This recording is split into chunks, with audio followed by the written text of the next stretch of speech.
All right, let's kick off with our Taking Stock segment tonight. We've got Jeff Elliott with us, Joint Managing Partner at GRA Cosway, a specialist in corporate and financial communications, and Tala Lambert, publisher and part owner of Women's Agenda. We want to start tonight, guys, with our top story, which is the markets. Another big loss on the ASX 200 today. I guess we're all paying attention because it's front page news. Jeff, we had to bring this topic up with you because you used to be a US correspondent at the time of the GFC, and you were even reporting back in 1987 during the crash. Yeah, you're dating me badly there. The grey hairs give away. No, I'm kidding. Yeah, how do you look at days like this with your experience? I guess given I am a bit long in the tooth, I think Mark Twain used to say that history doesn't necessarily repeat, but it certainly rhymes, and you are certainly seeing that now, and you'll see that in terms of the commentary coming out about market falls like today, that it's not a time to panic, it's a time to perhaps restock or buy on the dips. Certainly at the time of the GFC when I was there, that was obviously a major story. And indeed, the market lost, well, the financial markets lost so much value over that period. I don't think we're in that kind of phase now. What do you remember about it?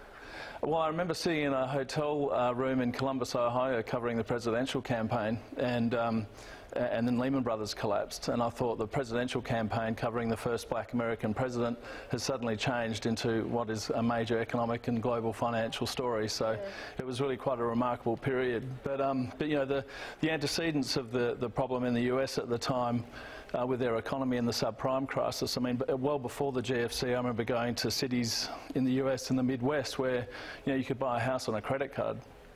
Things in some parts of the US were so bleak, and that was well before the GFC hit.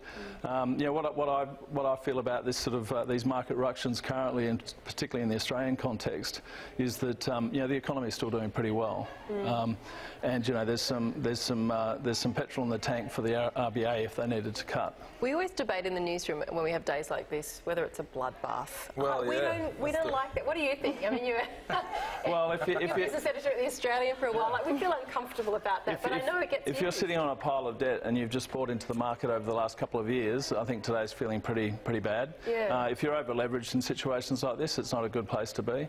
But I think if you're a long-term holder, I mean, I know they're all cliches, but they're kind of relevant because we see it all the time. We see that when there's a big dip, things come back. There was a famous editorial op-ed from Warren Buffett at the time of the GFC, October 2008, where he said, "I'm buying American, so should you." And he was talking then about buying back into the American, into the stock market at a time when it was really at its nadir. Yeah, Jeff, a moment ago you said that there's still some petrol in the tank when it comes to the economy. That's a pretty interesting choice of words considering what's happening with petrol prices in Australia at the moment being at 10-year highs. We've been hearing some talk this week that we could be heading towards $2 a litre. Tala, I mean, the question is about the hip pocket of Australians and how much we can stand to bear here with our household budgets being squeezed. So, I mean, what do you reckon? Do you reckon that Australians are particularly worried about their finances at the moment?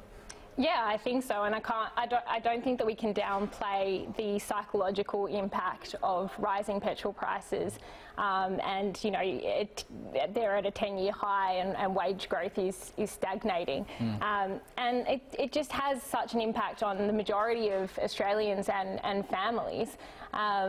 We are feeling squeezed, and I think, there's nothing more kind of visible than that looming sign at a petrol station where you see the cost of petrol rising, not even incrementally every week, but pretty rapidly every week, and it's a huge pressure for a lot of people. So I think.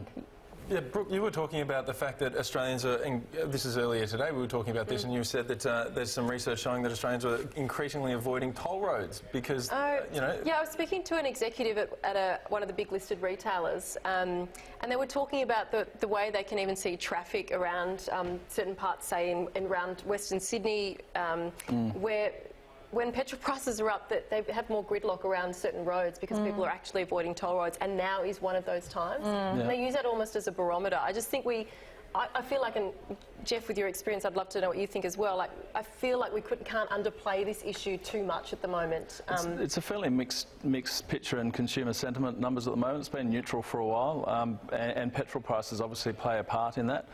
With the fact that interest rates are still, relatively low, that is a good thing. But of course, now we've got a situation where house prices are falling. So I think people are feeling it regardless anyway. Yeah, and so we've had the regulatory sort of push on interest rates in that sense, the prudential guidelines. So, look, it is an issue. I mean, curiously, oil prices in general are actually slipping a bit. So, but if I would need a PhD actually to understand petrol prices in Australia, it's pretty difficult. There's big margins. There's GST. There's an excise in there. I do know people adapt, and I'm one of them. So I ride a motorbike now. So much to the chagrin of my family, but yes, getting around Sydney city traffic on a motorbike is much easier.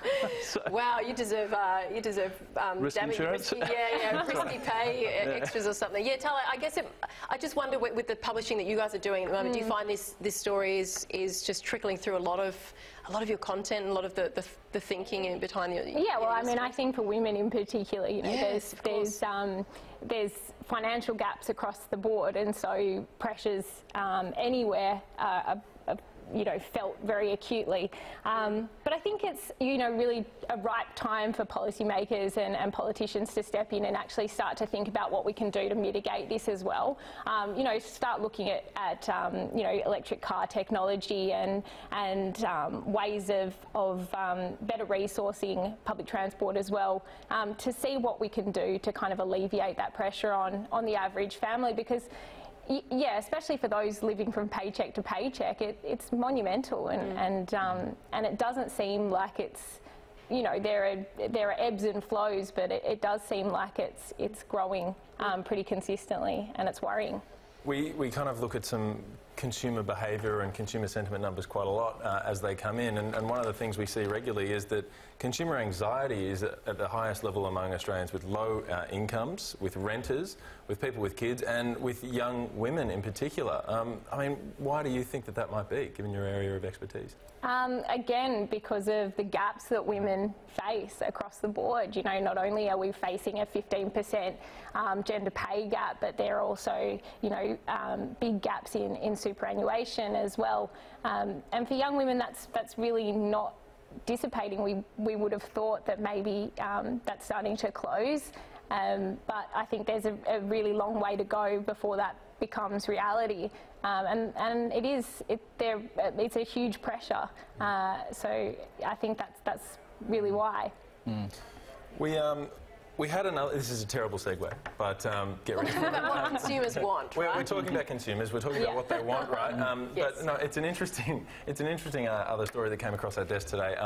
It's about Alibaba, the giant Chinese technology company, mopping up huge amounts of consumer data in terms of what they're searching, what they're buying, and what they're sharing on social media.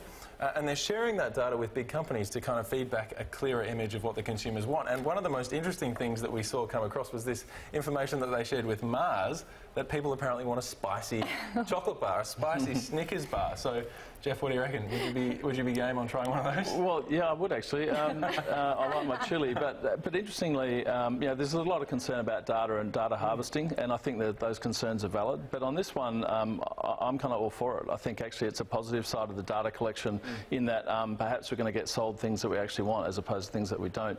I was reminded, though, in a sort of spooky way, of the Minority Report film where they had pre-crime. So I think this could be called pre-buy or pre-purchase, because they're kind of you might find that they're kind of inventing things that you didn't really think you needed, but then you do.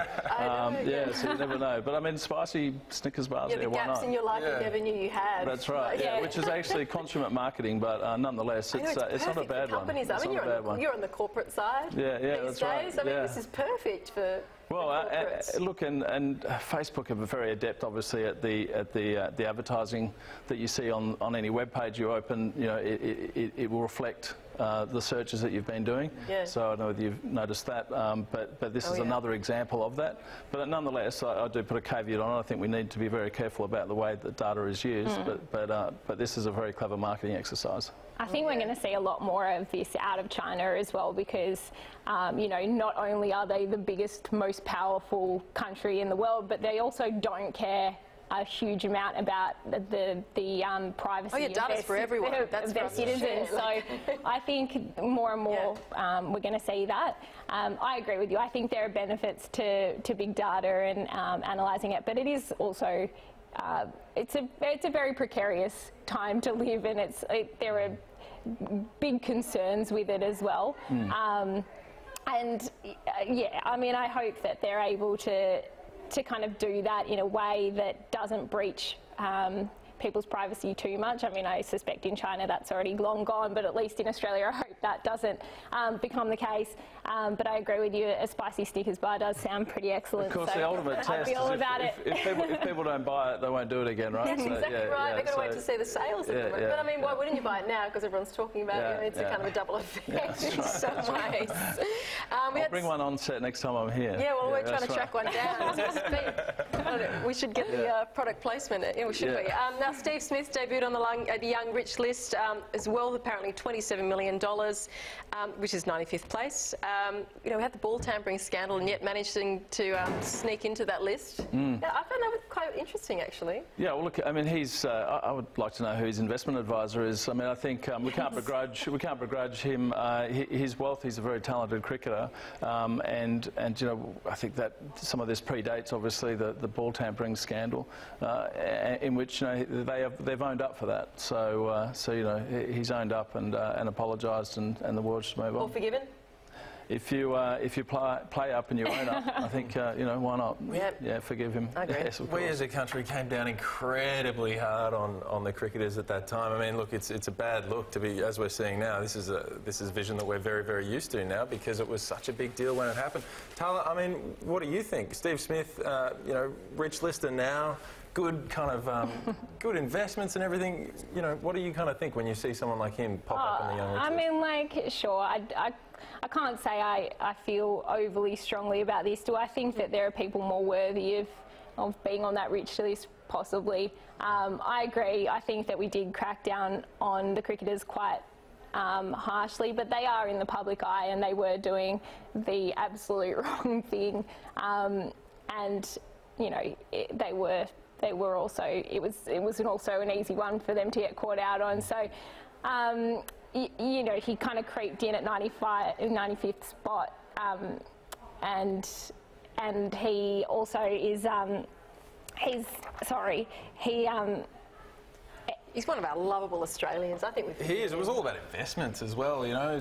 There's quite a few property investments. Yeah. And I think a lot of wealth is generated from the IPL as well, which was at a different point. So, yeah. Look, I don't begrudge him. Yeah. I just don't feel too strongly about it either. I'd like to see more women on the rich list, to be honest. Yes, of course. Any final thoughts, Jeff? Well, beware of catching the falling knife when it comes to markets. That and many other cliches I could come out with. But I think, look, we'll see what happens over the next, that's a Trumpism actually, see what happens. We'll see what happens. We'll see what happens over the next 24 hours. But look, I think people should not panic. Yep, good stuff. Hey, thank you very much. Ending where we began. Thank you, Jeff Elliott and Tana. Thank you so much for joining us on Women's Agenda.